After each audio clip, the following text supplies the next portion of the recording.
Chers spéculateurs, bonjour et bienvenue dans cette vidéo hebdo du samedi. Donc on y est, le XRP, il est en train de taper son breakout mensuel. Donc est-ce que ça va to the moon ou pas? Je vais en parler dans cette vidéo et vous allez voir que en lisant les commentaires, je suis à peu près sûr et certain qu'il va y avoir des commentaires d'insultes envers cette crypto, des commentaires où les gens vont juste être face à Dieu XRP. C'est très drôle, je ne sais pas pourquoi cette crypto génère autant d'émotions positives et négatives. Quoi qu'il en est, eh bien, on est en période de breakout et là, le potentiel va peut-être se libérer au cours des prochaines semaines et permettre à tous ceux qui attendent patiemment sur cette crypto depuis des mois, si ce n'est des trimestres, eh bien, de enfin voir leur compte eh bien, s'envoler. Donc, on va parler de ça, on va parler aussi de l'or qui est en train de consolider, des actions et notamment du CAC 40 qui est en train de se prendre l'opposé d'une Donald Trump. Et on a la question politique qui est en train d'impacter littéralement le capitalisme. Donc l'indice CAC 40, il est en train de se faire juste plomber par les décisions politiques et juste... En vrai, c'est le marketing, c'est les discours des politiques qui plombent le CAC 40. Et on va aussi parler de l'euro-dollar. Donc l'euro-dollar pour notamment toute la partie monétaire. Je vais vous présenter le scénario que moi je juge être le plus pertinent pour les prochains mois. À savoir, est-ce que vous devez être en euros et avoir des placements en euros pour la partie monétaire de vos portefeuilles long terme, ou est-ce qu'au contraire, il ne serait pas plus intéressant de convertir ces euros vers du dollar et de s'exposer à une potentielle hausse du dollar de l'ordre de 10 à 15%, en plus d'avoir une rémunération supérieure sur ces dollars que sur ces euros. Donc je vais vous présenter les scénarios, le scénario 1 et le scénario 2 sur l'euro face au dollar. Comment est-ce que vous pouvez en profiter? Vous allez voir, c'est quelque chose qui devrait vous ouvrir l'esprit sur comment jongler entre ces paires de devises. Certains voudront pas s'embêter et faire du 50-50, d'autres voudront être un petit peu plus offensifs, donc on va en parler dans cette vidéo. C'est une petite masterclass cette vidéo parce que normalement vous devriez apprendre pas mal de choses. Allez, c'est parti. Allez, on est parti pour l'analyse du Bitcoin. Donc là, on est sur l'unité de temps mensuelle. Je vous rappelle que le mois de novembre n'est pas terminé. On est en plein milieu du mois de novembre, donc cette bougie est susceptible de bouger encore pendant 2 semaines. Mais c'est simplement pour que vous ayez à l'esprit la vision long terme de ce qui est en train de se passer. Donc on a eu cette énorme tasse, là on a eu la petite anse et on a le break. Donc ça veut dire que là, ça y est, on est en principe lancé dans la période d'accélération. Vous savez, ces périodes d'accélération qui ressemblent à ça ou à ça. Donc ce sont des périodes où chaque mois, quasiment chaque mois, le Bitcoin ne fait que monter en ligne droite. Et quand il arrivera dans une période de ce que j'appelle un climax run ou un hyper climax run, où cette hausse n'est plus tenable sur le moyen long terme et où tout le monde vous parle d'acheter du Bitcoin et des cryptos, ce sera le moment de timer une sortie de position en collant notamment la tendance que vous êtes en train de surfer. Donc ça, c'est pour la partie mensuelle. Vous voyez qu'on a quand même encore de la marge à la hausse et compte tenu des cycles, on a encore un cycle, c'est en moyenne 16 à 20 mois à partir du moment où on break le plus bas de la pattern et ensuite de l'ordre d'à peu près 7 mois quand on est dans la dernière phase directionnelle. Donc on a encore de l'espace en termes de temps et de l'espace d'amplitude en termes d'amplitude. Donc voilà, ça c'est l'image mentale que l'on a. Maintenant, je passe en hebdomadaire. En hebdomadaire, on a eu le break la semaine précédente. Là, bien entendu, on valide. Donc là, sans surprise, on va commencer à aller chercher quasiment, si ce n'est pas toutes les semaines ou toutes les 2 semaines, on va aller chercher des ATH. Des ATH, c'est la logique qu'il va falloir s'attendre à vivre au cours des prochaines semaines. On va passer maintenant sur l'Ether. Donc l'Ether, lui, il est un petit peu plus à la bourre que le Bitcoin, mais je vous rappelle qu'en mensuel, la configuration reste, de mon point de vue, extrêmement intéressante.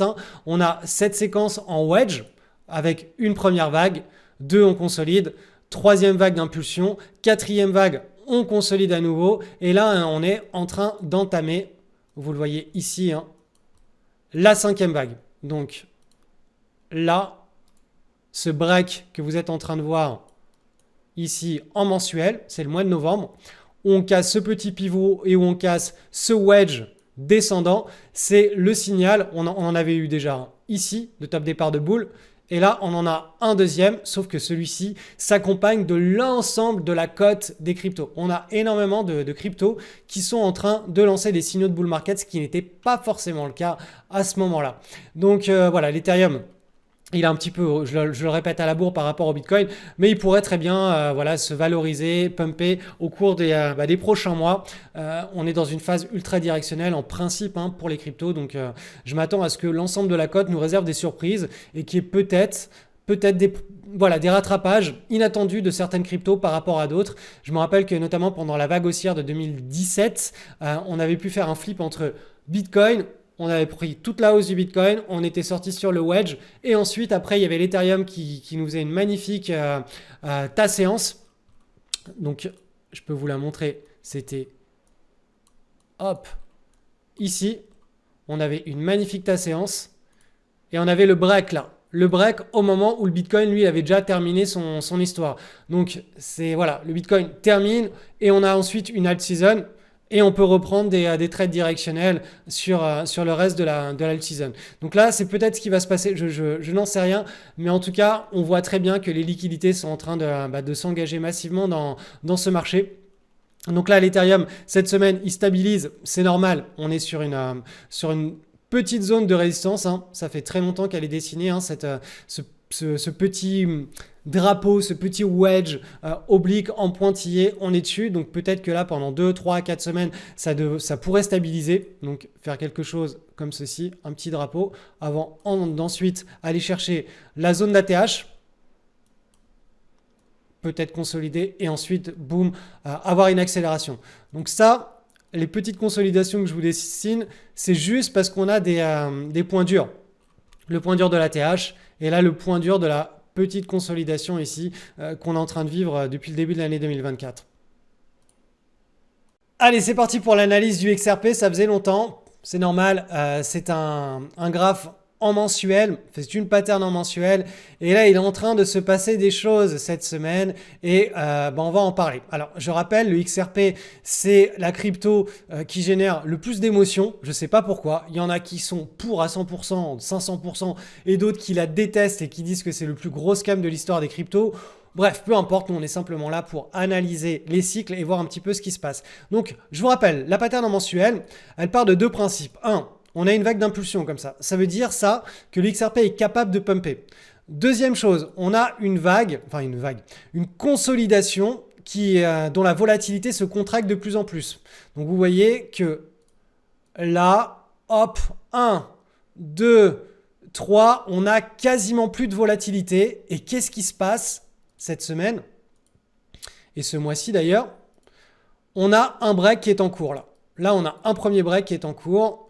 Donc là, ça c'est le mois de novembre, donc ça peut encore bouger pendant tout le mois de novembre.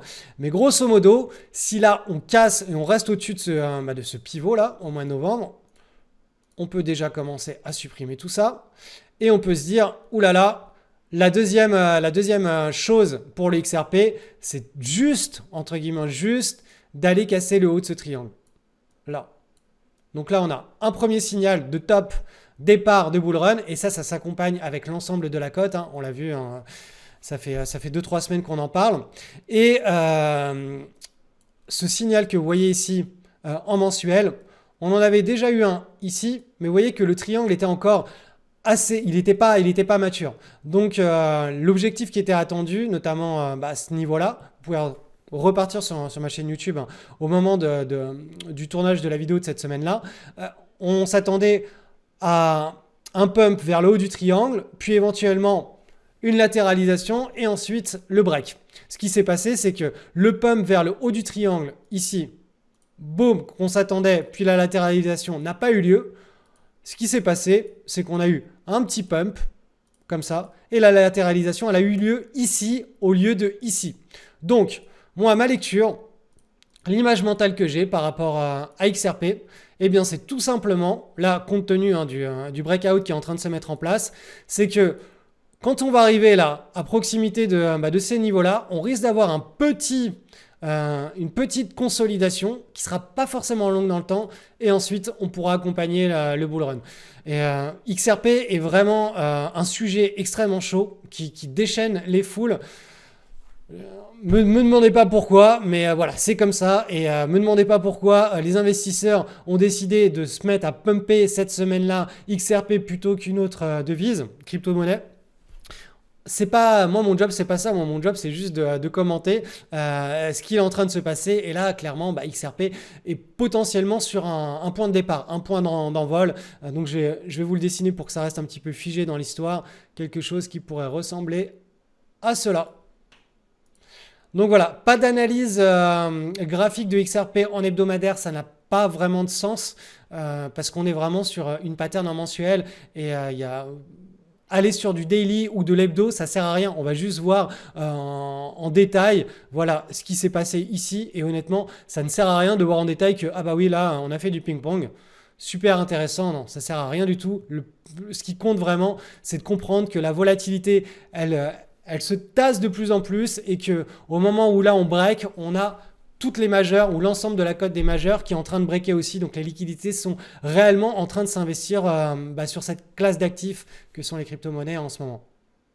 Donc dans la vidéo du samedi, je ne parle grosso modo que de 2, 3 ou 4 majeurs, mais sachez que j'ai réouvert mon Académie Crypto Surfer pour l'édition 2025 et dedans, avec la team, eh bien, on va aller trouver de nombreuses pépites sur tout le marché des cryptos afin de s'exposer au mieux à toutes les belles vagues qui sont en train de se présenter à nous et qui devraient nous permettre de surfer des très très très très jolies conditions de marché pour probablement ce dernier bull run hors du commun. Donc si vous voulez rejoindre mon académie, je vous ai mis le lien en description de cette vidéo. Vous avez juste à cliquer en dessous et aller sur cette page de présentation de l'académie. Vous allez voir, l'académie était déjà ouverte au début de l'année 2025 aux inscriptions. On a eu déjà beaucoup de témoignages, de retours d'expérience. Il s'est passé beaucoup de choses. Donc voilà, si vous voulez découvrir un petit peu ce qu'est cette aventure et nous rejoindre dans l'expérience et vous inscrire en tant que nouvel élève, c'est sur cette page.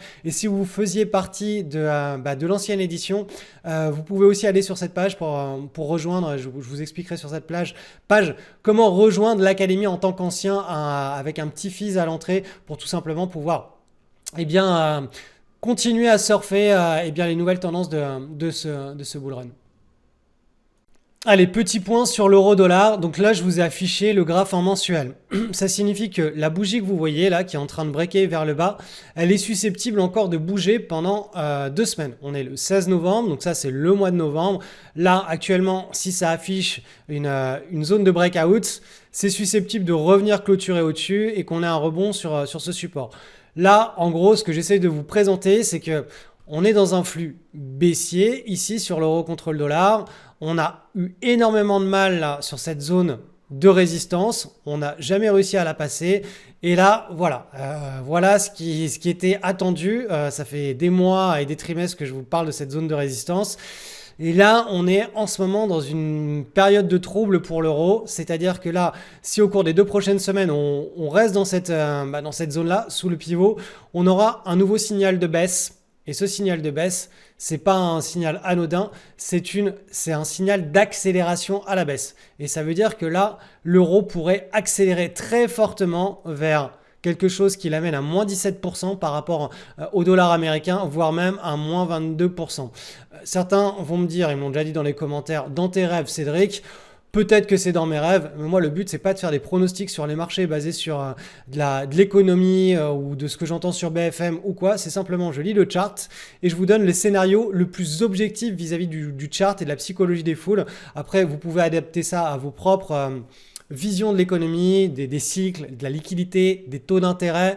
En général, on aime bien, enfin, chez les analystes techniques qui font des prévisions comme ça pour les grandes banques américaines, ils aiment bien comparer les taux d'intérêt, notamment si le taux d'intérêt américain rémunère mieux que le taux d'intérêt européen et qu'on a un break comme ça vers le bas sur l'euro face au dollar, la logique, elle est très très bonne. Il y a un super bon storytelling. Pourquoi garder une monnaie comme l'euro qui vous verse des taux d'intérêt qui sont très faibles et qui en plus risque de dévisser de l'ordre de moins 15%?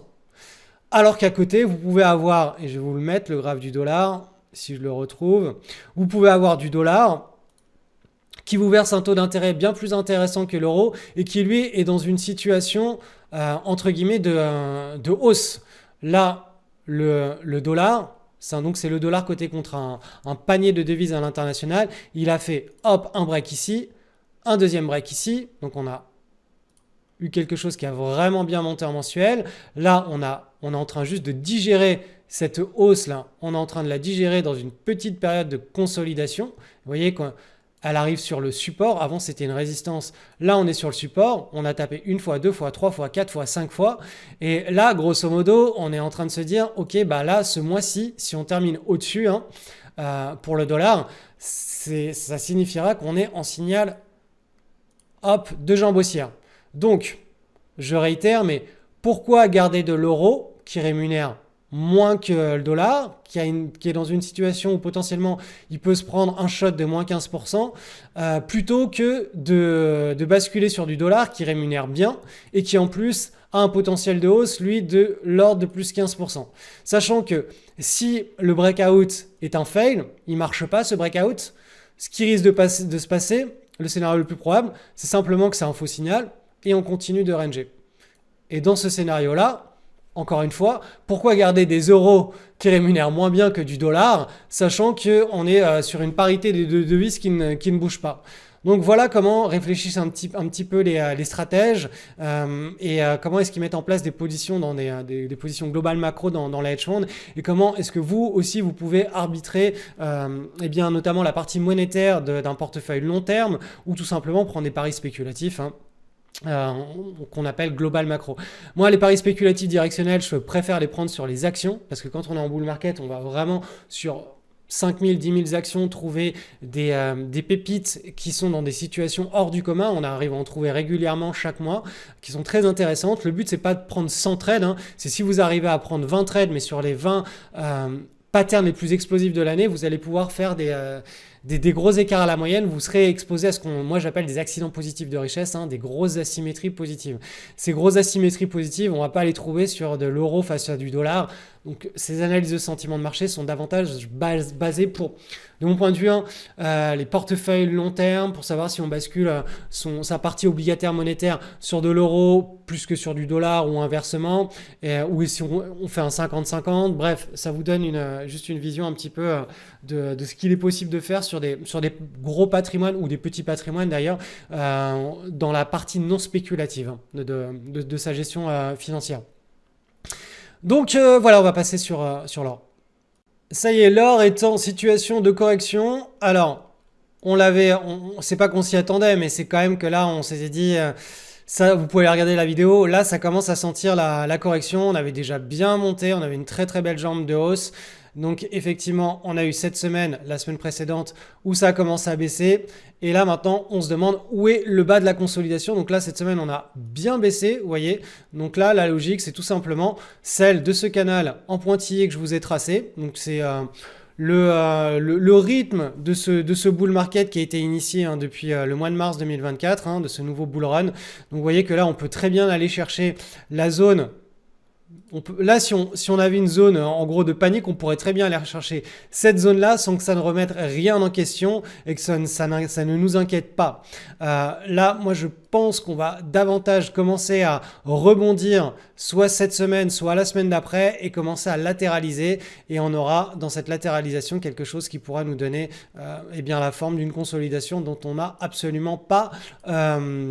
on n'a aucune information actuellement. Donc peut-être un triangle, peut-être une tasse séance, peut-être une taille basse, peut-être un channel.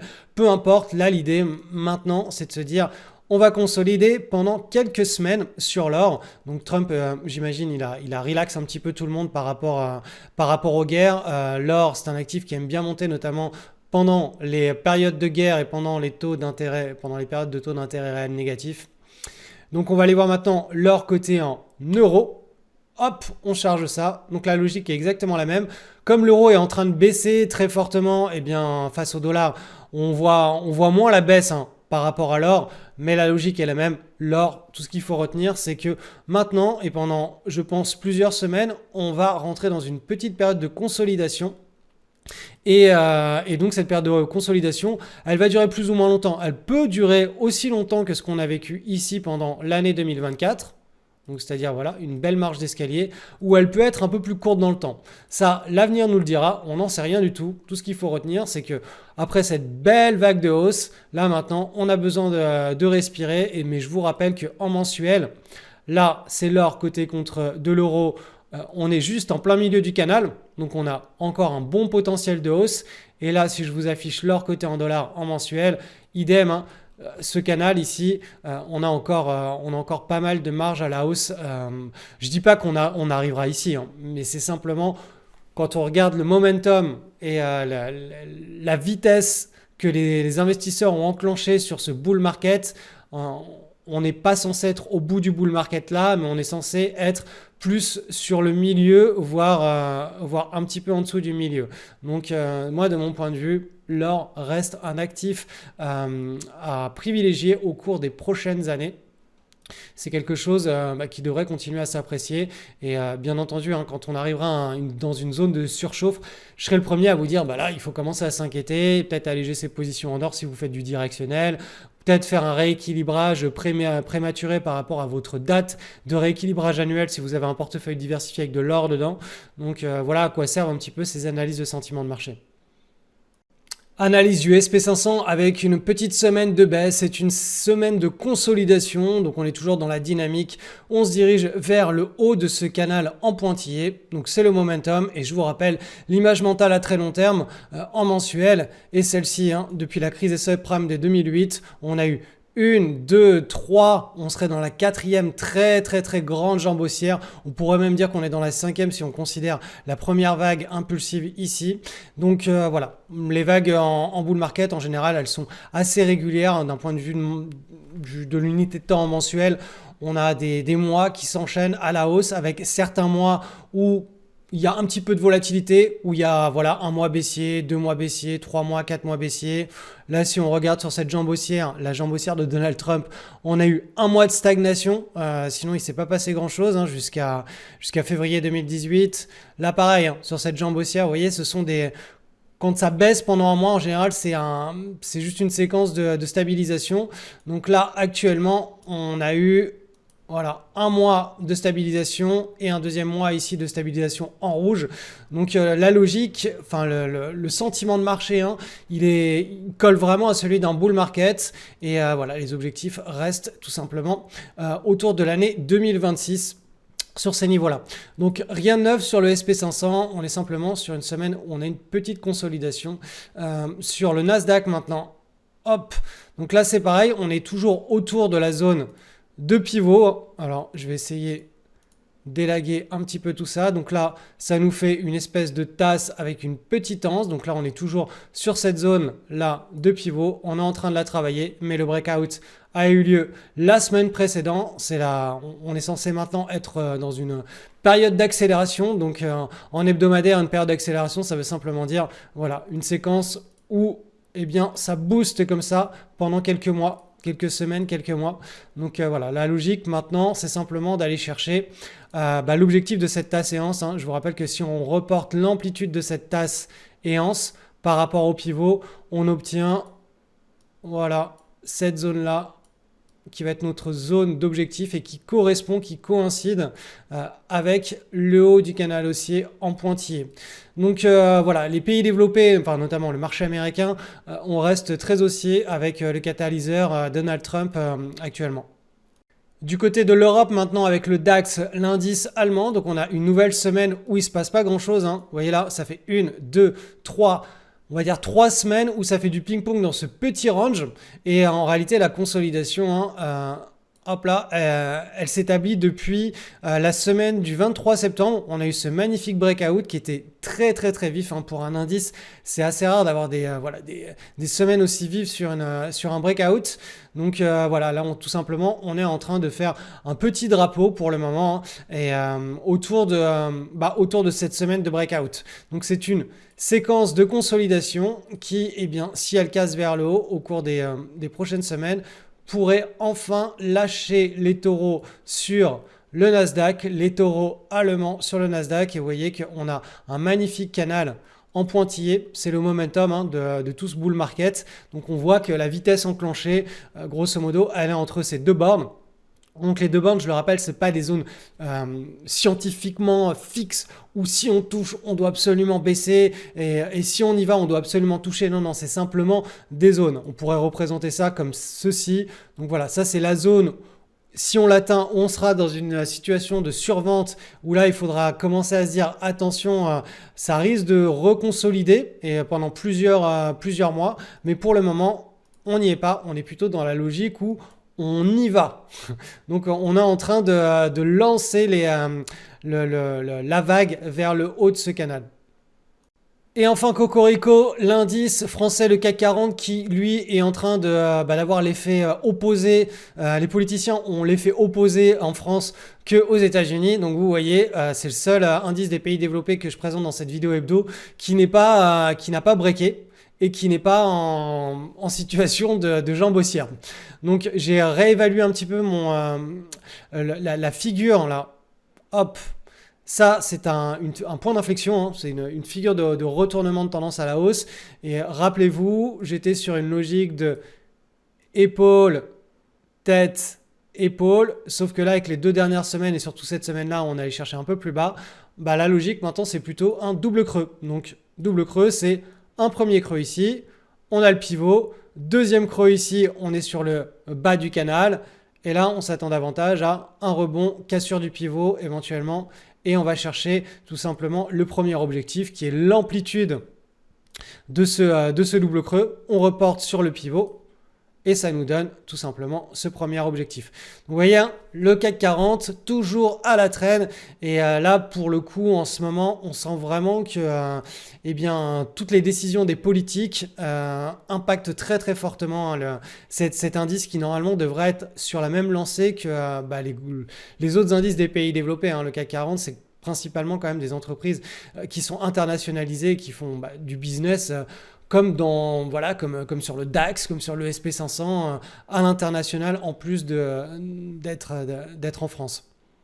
Donc vous l'avez compris, en ce moment, tout se passe véritablement sur le marché des cryptos. Je pense que pendant les 6-7 prochains mois, ça va être la période la plus explosive qu'on puisse trouver. Toute classe d'actifs confondus, ce sera sur le marché des cryptos. Donc si vous voulez être accompagné à apprendre à spéculer, prendre des trades directionnels, ne pas faire d'erreurs, j'ai réouvert mon académie. Le lien est en description. Vous allez pouvoir rejoindre ma team et une toute petite tribu de chasseurs de courbes où on va tout simplement s'exposer à des accidents positifs de richesse. Tous les trades ne marcheront pas, mais par contre, quand on tombe sur les trades qui marchent, en condition de bull market, la probabilité, c'est de se choper un accident positif de richesse. Donc, le moment, en ce moment, c'est le bon moment. En réalité, il y a des périodes où il ne se passe rien. Là, en ce moment, il se passe beaucoup de choses.